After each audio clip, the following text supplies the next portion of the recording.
Hello friends, welcome back. तो science के जो इम्पोर्टेंट टॉप क्वेश्चन है आपके जेकेपी के लिए, जेके एसएसबी के लिए बहुत ही इंपॉर्टेंट क्वेश्चन है। तो जहाँ से जो आपने अपने मार्क्स हैं वो पक्के कर लो, क्योंकि जहाँ से हर प्रकार के जो क्वेश्चंस हैं वो आते हैं आपके लिए बहुत ही इंपॉर्टेंट और बेनिफिशियल इस तरह के जो क्वेश्चन हैं वो रहेंगे। तो चलिए स्टार्ट करते हैं आज के सेशन को। जो इंपॉर्टेंट क्वेश्चन हैं उन्हें डिस्कस करते। तो चलिए फ्रेंड्स, नेक्स्ट क्वेश्चन आ जाएगा। जो हमारा फर्स्ट क्वेश्चन आ जाएगा, gammexane, DDT and bleaching powder are the important compound of. जे किसके कंपाउंड है, ठीक है। तो डीडीटी क्या हो जाता है, जे एक जो क्या हो जाता है इंसेक्टिसाइड हो जाता है, ठीक है। तो इसका क्या होता है डाइक्लोरो डाइफिनाइल, उसके बाद क्या बन जाएगा ट्राइक्लोरो इथेन, ठीक है। डाइक्लोरो डाइफिनाइल ट्राइक्लोरो इथेन, ठीक है। इस तरह से इसका जो क्या रहता है नेम रहता है डीडीटी डाइक्लोरो डाइफिनाइल ट्राइक्लोरोइथेन, ठीक है। और ब्लीचिंग पाउडर जो आपको पता है CaO यानी कि कैल्शियम ऑक्सीक्लोराइड। ये सब किसके इंपॉर्टेंट कंपाउंड है, क्लोरीन के। क्लोरीन का सिंबल Cl हो जाएगा। उसके बाद सल्फर का सिंबल S, नाइट्रोजन का सिंबल N और फास्फोरस का सिंबल आपने बताना है, ठीक है। फास्फोरस का सिंबल आपने बताना है। और ये सब किसके कंपाउंड जो हो जाएंगे, तो ये सब आपके किसके हो जाएंगे, क्लोरीन के। ये सब किसके कंपाउंड है, क्लोरीन के। Option number A is the right answer. चलिए नेक्स्ट क्वेश्चन की तरफ। Which among the following was the first human made plastic. तो इनमें से बताना है फर्स्ट ह्यूमन मेड प्लास्टिक कौन सा है, वेकालाइट, पॉलीथीन, सेलुलॉइड या नैलन। तो इसका राइट ऑप्शन क्या हो जाएगा, यानी कि जो फर्स्ट ह्यूमन मेड प्लास्टिक है वो कौन सा है, celluloid. Option number C is the right answer इस क्वेश्चन का जो आपका हो जाएगा। तो इस तरह के जो बहुत ही इंपॉर्टेंट क्वेश्चन आपके लिए रहते हैं, डेली बेसिस पे आपको जो क्वेश्चन है वो प्रोवाइड होते हैं और इसी तरह जो डेली बेसिस पे क्वेश्चन है वो आपको मिलते रहेंगे, ठीक है। तो आपने भी इन्हें अच्छे से अच्छे लगाना है, साथ में लगाते जाना है और जितना भी आपका स्कोर रहेगा वो आपने कमेंट सेक्शन में जरूर बताना है। तो इसका राइट आंसर क्या हो जाएगा, जो फर्स्ट ह्यूमन मेड प्लास्टिक है वो कौन सा हो जाएगा, सेलुलॉइड। नेक्स्ट क्वेश्चन आ जाएगा जो आपका, कौन सा the presence of cobalt in vitamin 12 was establish by first time by. यानी कि हमें पता है जो विटामिन B12 है वो कौन सा एलिमेंट उसमें प्रेजेंट होता है, साइनो कोबाल्ट अमीन, ठीक है। साइनो कोबाल्ट अमीन उसमें प्रेजेंट होता है, साइनो कोबाल्ट अमाइन। तो वो फर्स्ट टाइम जो एस्टेब्लिश हुआ था किसके द्वारा हुआ था, क्या दिया हुआ है, स्पेक्ट्रोस्कोपी, बेसैक्स, बीटेक्स या sodium nitroprusside test, hydrolysis test. तो इसका राइट आंसर आपने बताना है। तो इसका राइट आंसर क्या हो जाएगा, ऑप्शन नंबर B यानी कि बोराक्स बी टेस्ट जो हम करते हैं। जो विटामिन B12 है वो हमें कैसे पता चला था फर्स्ट टाइम, जो किसमें पता होता है, जो विटामिन B12 है उसमें कोबाल्ट जो एलिमेंट है प्रेजेंट होता है। Option number B is the right answer. Next question क्या आ जाएगा, iodine can be separated from mixture of iodine and potassium chloride. यानी कि आयोडीन का सिंबल I हो जाएगा और पोटाशियम क्लोराइड KCl, क्योंकि पोटाशियम का सिंबल K होता है, ठीक है। तो जो आयोडीन को हम सेपरेट करते हैं किससे, आयोडीन से, और जो KCl का मिक्सचर होता है by the process of sedimentation, filtration, sublimation या डिस्टिलेशन। तो इसका राइट आंसर क्या हो जाएगा इस क्वेश्चन का, ऑप्शन नंबर C यानी कि sublimation is the process in which iodine can be separated from a mixture of iodine and potassium chloride. Option number C is the right answer इस question का हो जाएगा। तो चलिए नेक्स्ट क्वेश्चन की तरफ। जो नेक्स्ट क्वेश्चन आ जाएगा, ग्लास इससे, ग्लास क्या है, super cooled liquid, crystalline solid या उसके बाद लिक्विड क्रिस्टल, या इनमें से कोई भी नहीं। तो इनमें से क्या हो जाएगा आपका, जो ग्लास है ये किसकी टाइप है, सॉलिड की टाइप है। तो दो तरह के सॉलिड रहते हैं, क्रिस्टलाइन सॉलिड और अमॉर्फस सॉलिड। तो ये किस टाइप की सॉलिड है, कौन सा सॉलिड हम ग्लास को बोलते हैं, तो वो क्या हो जाएगा, सुपर कूल्ड लिक्विड भी हम इन्हें बोलते हैं। तो अमॉर्फस सॉलिड भी ग्लास होते हैं, सीडो सॉलिड भी, जो अमॉर्फस सॉलिड होते हैं उनको हम सीडो सॉलिड या फॉल्स सॉलिड बोलते हैं। तो सुपर कूल्ड लिक्विड क्या हो जाएंगे आपके, glass. Option number A is the right answer इस क्वेश्चन का हो जाएगा। नेक्स्ट क्वेश्चन जो हो जाएगा, atomic theory of matter was given by.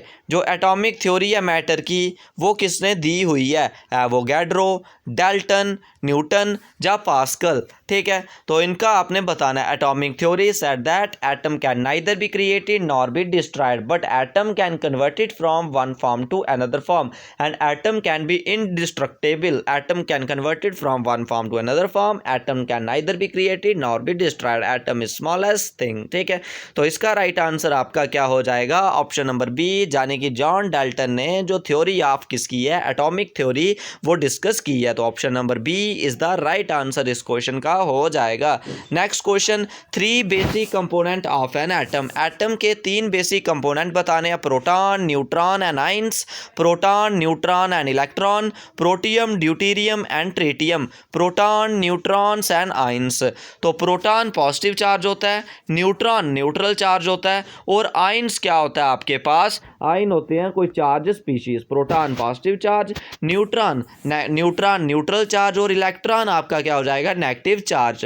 तो इसका राइट आंसर क्या हो जाएगा? Option number B, proton, neutron and electron are the 3 basic component of an atom. Option number B is the right answer इस question का आपका हो जाएगा। ठीक है, proton, neutron and electron are the 3 basic component of an atom. Proton is a positive charge and proton was discovered by E. Goldstein, and neutron was discovered by James Chadwick. It is in neutral charge. और electron is negative charge and it was discovered by the J Thomson. तो इसका right answer क्या हो? उसके बाद protium, deuterium, tritium, ये सब आपके आइसोटोप्स है हाइड्रोजन के। आइसोटोप्स वो वाले एलिमेंट होते हैं जिनका एटॉमिक नंबर सेम होता है और मास नंबर डिफरेंट होता है। और प्रोटियम का फार्मूला क्या हो जाता है? 1H1, deuterium 1H2, tritium 1H3। ये इसके क्या हो जाते हैं? आइसोटोप्स हो जाते हैं। ठीक है, आइसोटोप्स हो जाते हैं। अगर आपका जो ड्यूटेरियम है, इसका अगर वाटर के साथ रिएक्ट हो, D2O, तो इसको हैवी वाटर भी बनाता है। Next question, matter waves are. Matter waves कौन सी होती है? Electromagnetic wave, transverse wave, longitudinal wave या डी ब्रॉगली वेव। तो इसका राइट आंसर आप बताओगे। ठीक है, matter wave are electromagnetic wave, transverse, longitudinal या de Broglie wave. Do it yourself वाला क्वेश्चन आपके लिए रहेगा। नेक्स्ट क्वेश्चन आपके लिए आ जाएगा, the bond which is present between water molecules. जो वाटर मॉलिक्यूल है, यानी कि H2O है, उसके बीच कौन सा जो बॉन्ड होता है? Electrovalent bond, covalent bond, hydrogen bond या वैन डर वाल्स बॉन्ड। तो right answer option number C, hydrogen bond. जो हाइड्रोजन बॉन्ड है वो इस तरह सा स्ट्रक्चर बनता है, यानी कि जो ऑक्सीजन होता है वो ऑक्सीजन के हाइड्रोजन के साथ कनेक्ट होता है थ्रू द इनके बीच जो बेंट शेप स्ट्रक्चर बनता है, और इसमें 104.5 डिग्री जो बॉन्ड एंगल रहता है वाटर के स्ट्रक्चर में। तो option number C is the right answer इसका हो जाएगा। Hydrogen bond formed between the hydrogen and oxygen in a water molecule. Option number C is the right answer. Next question आ जाएगा, the process by which milk is converted into curd. उस process का name बताना है जिस process के जरिए milk किसमें कन्वर्ट होता है? कर्ड में। ठीक है, पैस्चराइजेशन, बर्नेलाइजेशन, fermentation या retting. The process by which milk can be converted into curd is known as the fermentation. Option number C is the right answer. Fermentation is the process in which milk is converted into curd. Option number C is the right answer इस question का हो जाएगा। चलिए next question की तरफ। जो next question आ जाएगा, which among the following is a covalent bond. इनमें से कौन सा कोवलेंट बॉन्ड है? कैल्शियम क्लोराइड यानी कि CaCl2। उसके बाद क्या आ जाएगा? Magnesium fluoride Mg2F। उसके बाद क्या आ जाएगा? सोडियम क्लोराइड NaCl, और कार्बन टेट्रा क्लोराइड यानी कि CCl4। तो इधर आ जाएगा, इधर आपने बताना है कौन सा कोवलेंट बॉन्ड है। तो इसका राइट आंसर क्या हो जाएगा? ऑप्शन नंबर डी यानी कि carbon tetrachloride is the covalent bond. जे कौन सा हो जाएगा? सोडियम क्लोराइड आपका आयनिक बॉन्ड हो जाएगा, calcium chloride ionic bond, magnesium fluoride ionic bond या कोऑर्डिनेट बॉन्ड भी हो जाएगा। Option number D is the right answer. Next question हो जाएगा, make the compound, mark the compound which possessing ionic and coordinate bond. इनमें से आयनिक और coordinate bond कौन सा बना रहा है? तो वो आपने बताना है। SO3 यानी कि सल्फर डाइऑक्साइड। वाटर का आपको पता है कौन सा होता है?